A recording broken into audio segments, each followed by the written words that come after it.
We want to thank ChiroSecure today for giving us this awesome opportunity to share our message with all of you.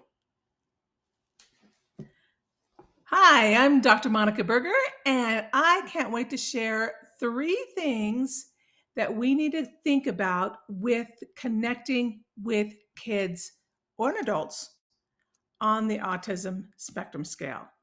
So today we're going to dive into an incredibly interesting topic that's been going on. It's April, it's Autism Awareness Month, and I was teaching at the Medical Academy of Pediatric Specialties seminar a few weeks ago. We call it MAPS, and this interesting conversation came up when we're looking at connecting, and this is going to be our key word today. We're going to talk about 3 connections we want to consider when we're working with individuals on the autism spectrum. So 1, there's been an interesting set of a podcast going around called the Telepathy Tapes. And this was, I got to hang out with some dear friends at the MAPS conference that have been in the autism world for many years. And from researchers to pediatricians to other chiropractors to you name it, it was just a beautiful blend of people there for the same cause. And the conversation of these telepathy tapes came up. So what are they? Well, I challenge you to go out there and listen to them. But essentially, it is a reporter and a neuroscientist that came together to explore the intelligence of individuals that are referred to as non-speakers, because we know individuals across the board, kiddos, adults, that have developmental differences, oftentimes are non-speakers. They don't have acquisition of language, or very mild acquisition of language. And so over the years, and since I've been in practice, right, I've been in practice over 34 years, I've seen the technology changes with helping those that don't have those verbal skills, anywhere from devices called talkers.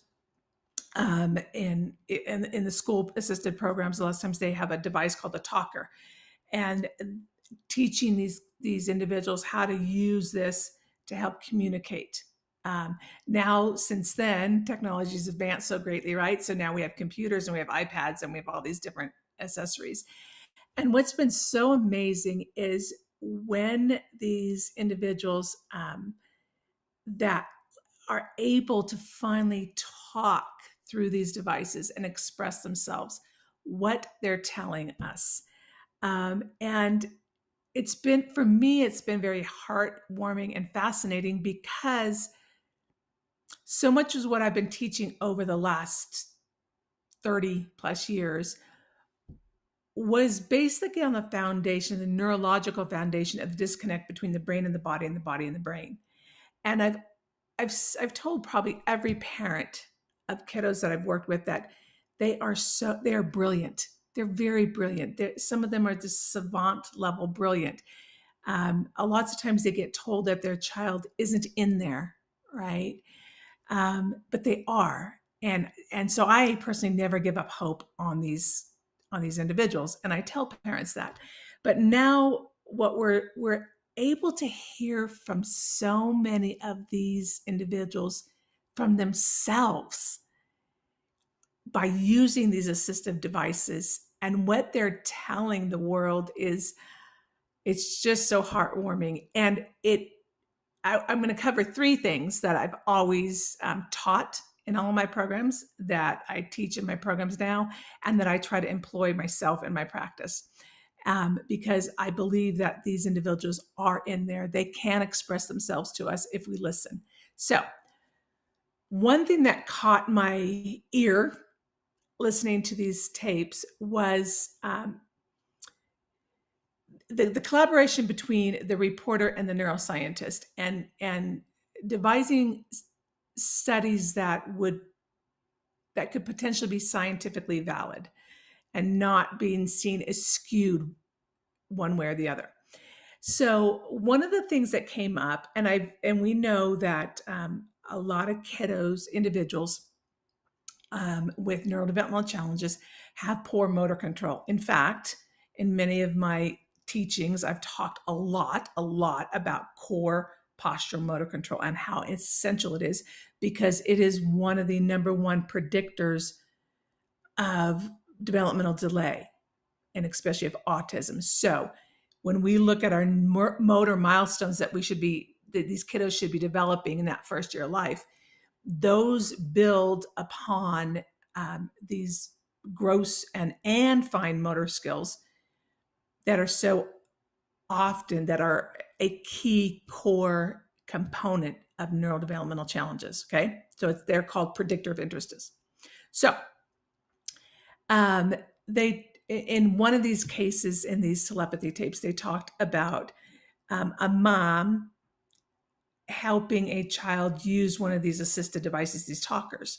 And they talked about how they help these individuals learn how to use them because their fine motor skills and their gross motor skills can be so delayed.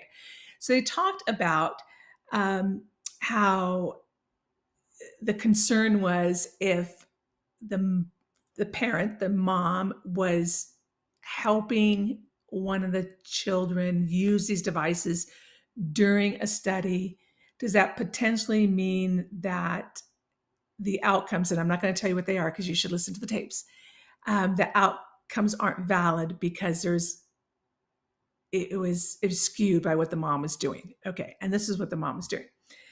Was initially because of the poor fine motor control, and this is how they do it in the schools too, is oftentimes they'll take the child's wrist or hand and stabilize it first, and even take their fingers to have them point on the letters or the pictures on these talking devices. And that's because they don't have good proprioception. They don't have good fine or gross motor skills. And by giving them deep pressure, so this is things that I've talked about for years, that deep proprioception, that deep pressure helps the brain wake up. Basically, it's telling the brain, I have hands, I have fingers.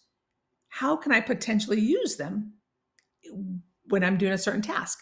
And by the caregiver or the teacher's aide or the parent, school or whatever, first assisting the child and giving that deep compression and helping them, that starts to build that motor pattern. So that brain is like, oh, waking up, I have fingers, how do I use them? So they would go from stabilizing the wrist to maybe the elbow to maybe the shoulder, and then maybe just putting some pressure on the forehead. And that is how we can help basically tell the brain what's going on. And it's called proprioception. So you got tactile and proprioceptive input, two key sensory systems that the brain needs to know where my body is in space. What limbs do I have? How do I move them?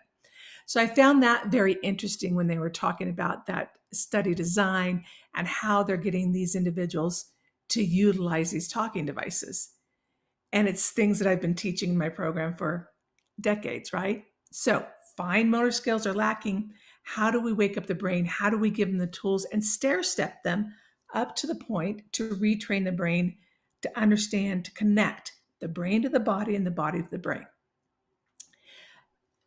In one of the other segments, it was interesting again. And for me, it was so exciting because it's everything that from a left brain, scientific, logical reasoning part to hearing this from their perspective and their feelings.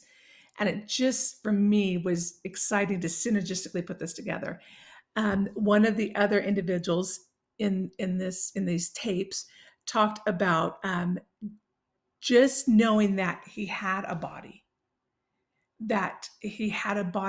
and how to use it and move through space. And his brain didn't even realize that he had a body to use.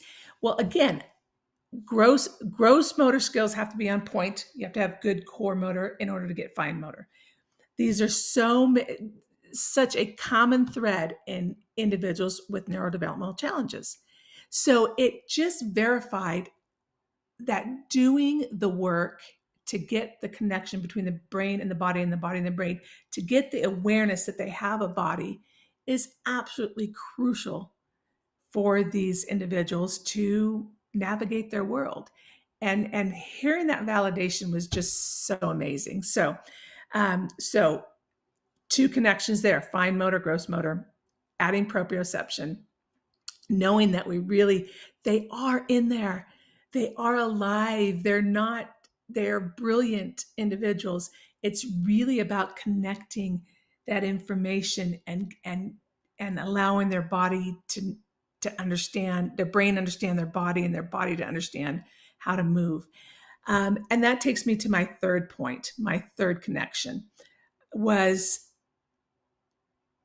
it just solidified that what we're doing in the chiropractic world, how incredibly profound it is from me, from multiple perspectives. One, if we have a vertebral subluxation and we have lack of input into the brain about the status of the body, of course the brain's not going to know being able to interpret what's going on. And they can't do these skills. Remember, speech is a fine motor skill, right? Two, it solidified for me that they have an energetic, innate ability to connect to individuals that they feel safe with. And that is a key point. Kids and animals in particular know when they're safe. They know who they can trust. And that's when healing can come into the realm. When they're in a safe environment and they can allow themselves to open up and receive. So more than ever, it has solidified, these telepathy tapes have solidified for me that I need to make sure I'm in the best state as possible. I need to take care of myself physically, mentally, emotionally, chemically, as much as I can. But when I'm there, when I'm in the practice and I have my hands on these individuals, whoever it is, whatever age they are, but especially those with maybe some developmental struggles or challenges, that I'm innately grounded and in tune as much as I can be with them. And I am asking permission from them to work with them, not work on them, to work with them.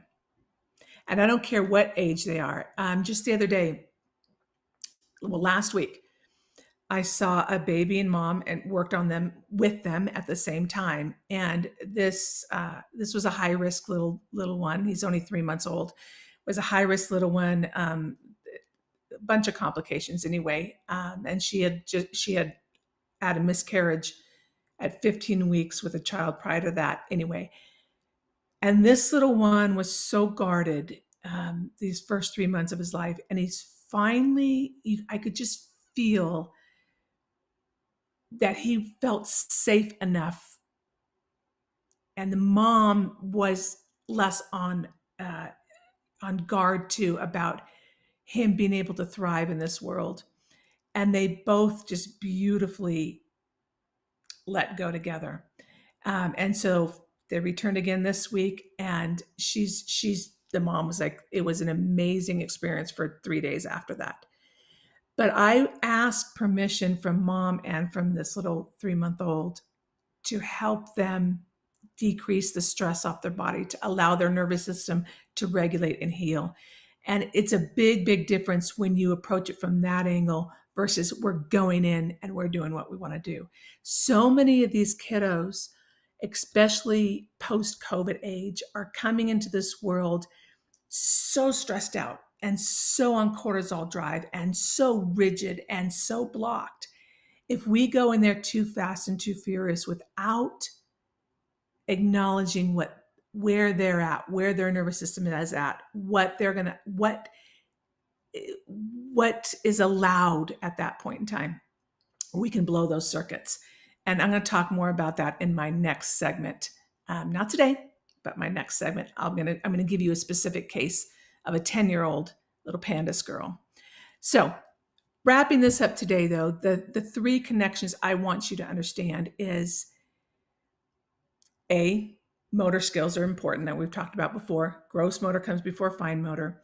But how important it is to give them that deep, that tactile proprioceptive input to help them wake up their brain. In this case, they were able to start expressing themselves by using a talker, but we don't know the profound effects that can happen when we're allowing their brain to wake up to their body and other ways they're going to be able to express themselves.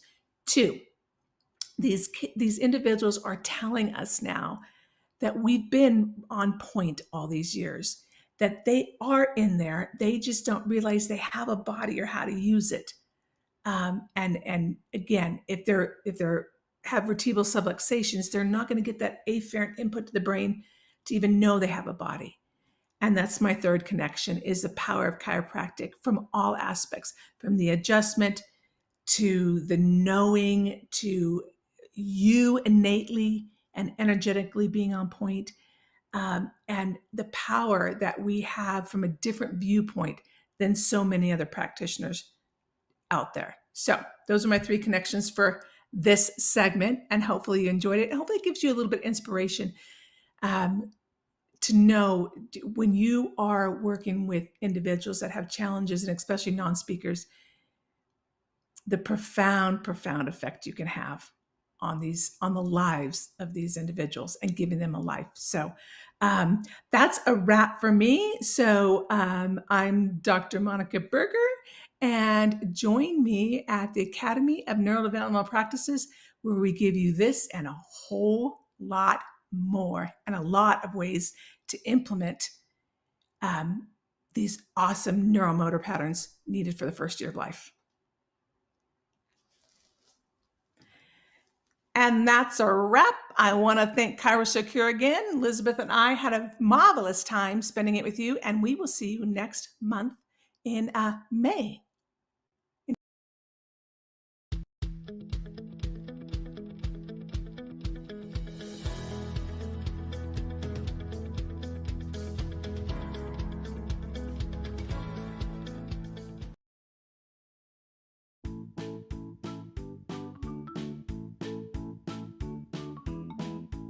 Today's pediatric show, Look to the Children, was brought to you by ChiroSecure.